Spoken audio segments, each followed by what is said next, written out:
Hey, welcome to Two Doctors Homestead. My name's Daniel, and I want to talk about prepping and risk management, personal risk management.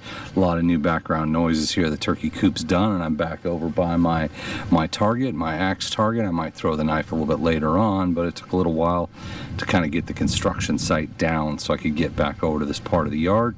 Just had a lot of materials stacked up, so hopefully everything's good. You guys can hear me all right.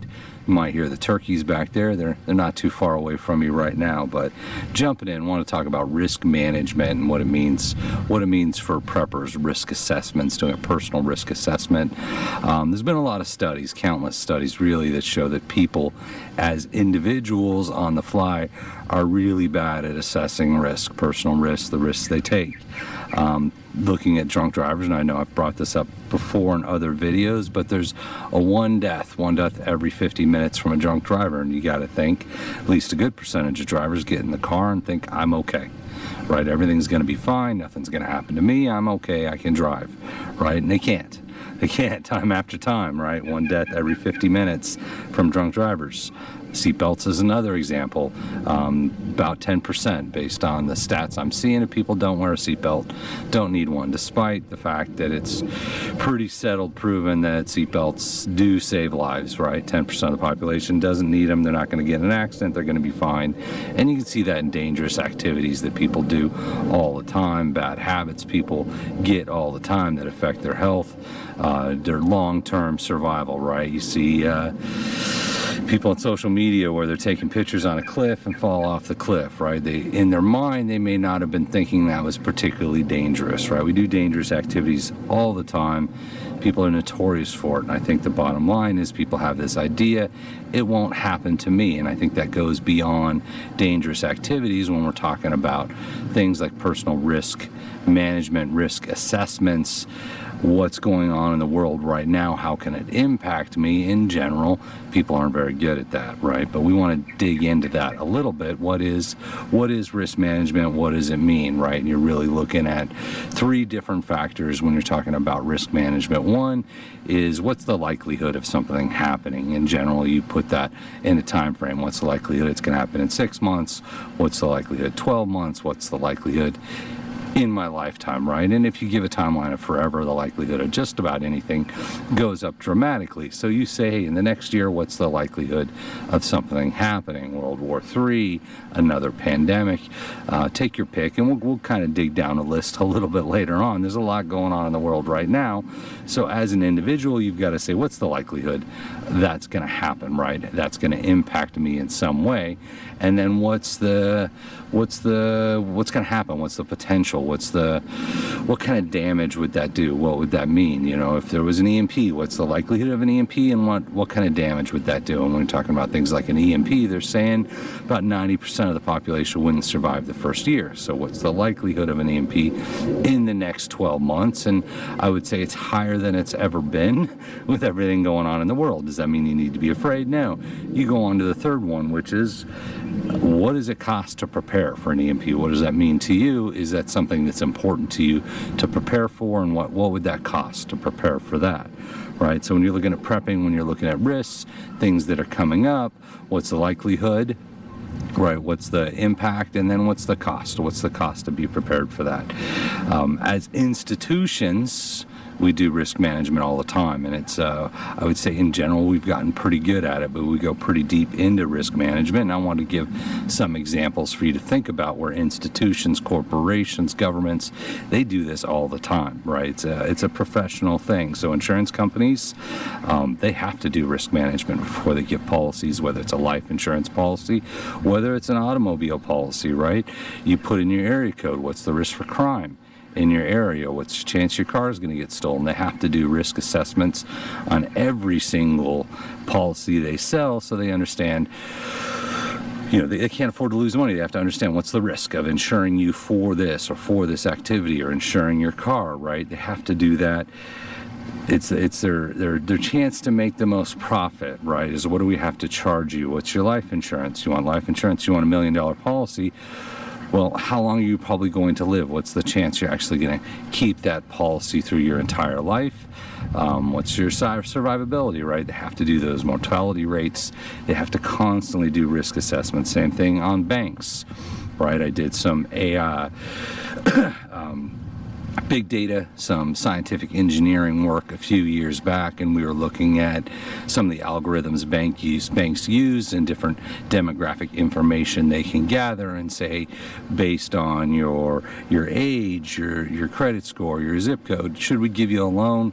What interest rate should we charge you, right? And they've gotten really good doing the predictive analytics to say, okay, based on these three factors, this is the risk that you'll default, this is the risk that, this is the insurance we should charge you, right? They need to do that on the fly, and they've gotten really good at that, banks, in terms of doing the predictive analytics, pulling in all the data they can legally pull in, and gathering as much about you as possible, as quickly as possible, to understand your risk as a borrower.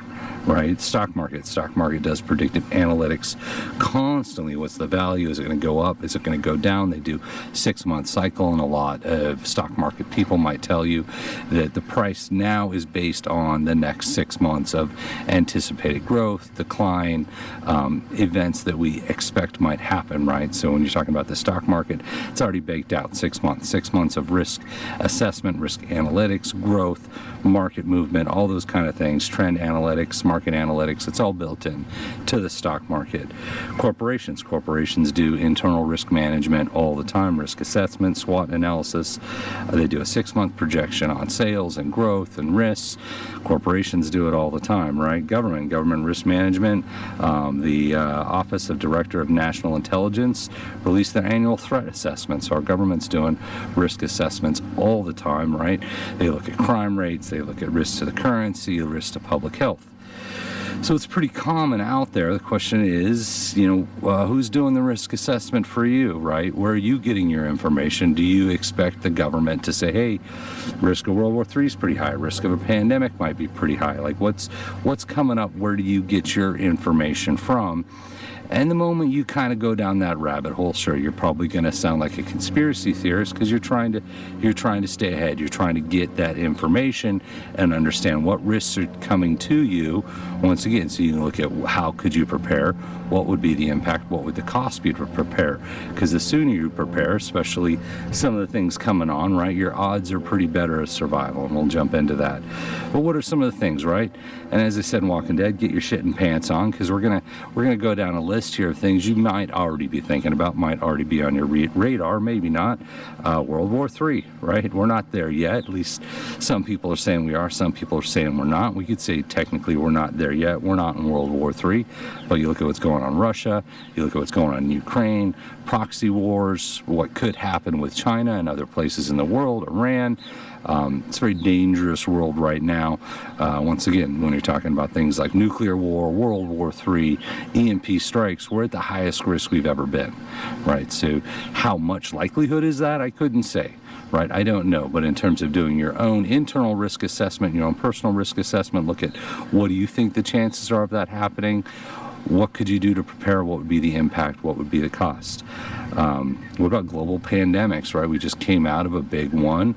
They're talking about there's new waves of pandemics in China, and you see stuff on bird flu that's pretty crazy. Saw a report saying that bird flu is decimating everything in its path. We're not getting human-to-human transmission, and hopefully we never will, because that's going to be pretty horrible if we ever get that, right? They're talking about things like a 40% fatality rate across the population.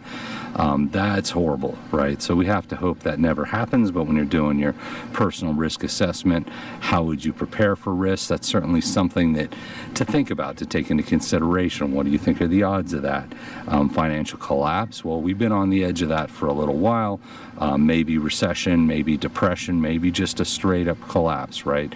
Looks like they just patched the budget, so maybe we push that collapse a little further away, but we're seeing banks collapse. We're seeing a lot of things. Financial collapse is certainly a possibility that could impact you personally, right? And there's things you can do to prepare personally for a financial collapse.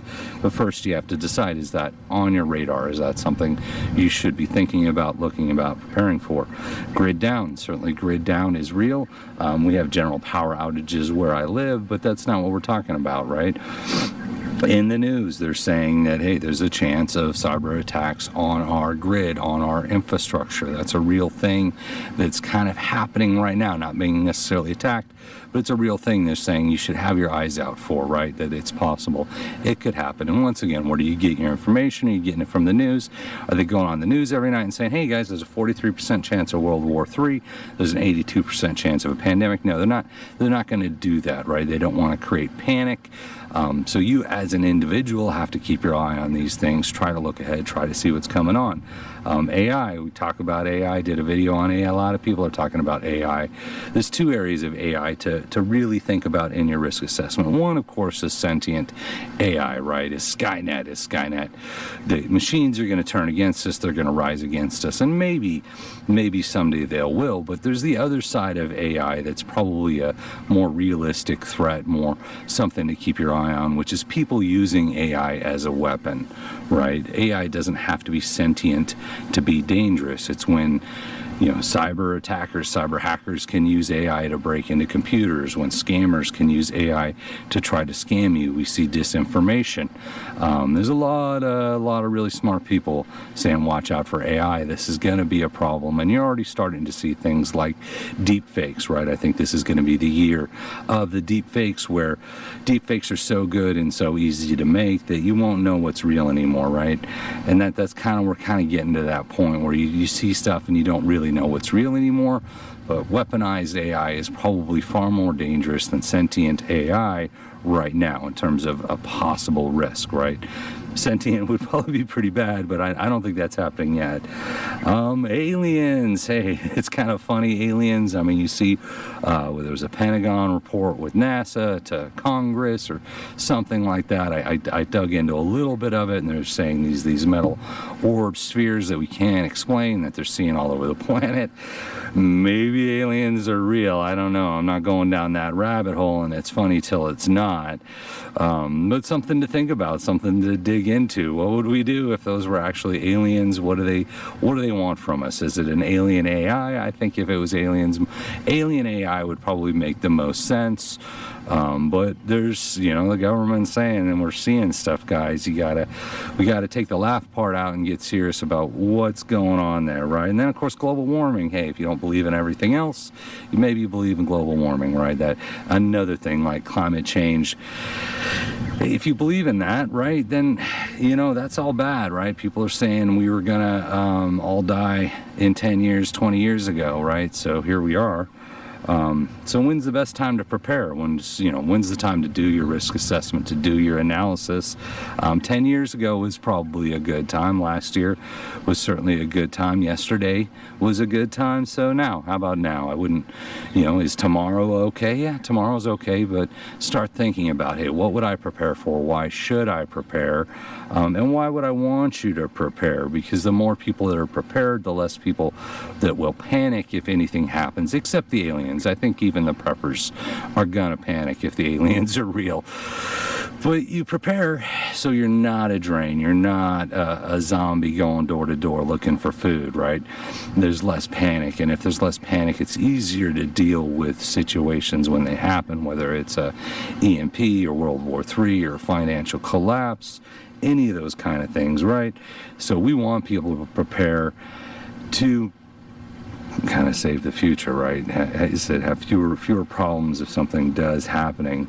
And as an example, right? This was a little bit ago, but I had it in my notes. Philadelphia just found out, hey, they lost access to clean water, right? So do you have your water preps? Do you have gallons of water stashed away? It created quite a panic. It's probably resolved by now, but once again, with prepping, with risk management, with gathering that information, maybe becoming a conspiracy conspiracy theorists are certainly looking at what's going on in the world. You know, when would you want to know that your city was going to lose access to clean water? Would you want to know after it happened? Would you want to know before it happened? What about a year before it happened? And when you're digging back and saying, trying to look at what's happening a year out or what happened in the might happen in the next year, the list gets a lot longer. But just talking about towns running out of water, if you Google, hey, what towns are running out of water, you know, there's 10 major cities running out of water right now. Places like Los Angeles, Houston, Phoenix.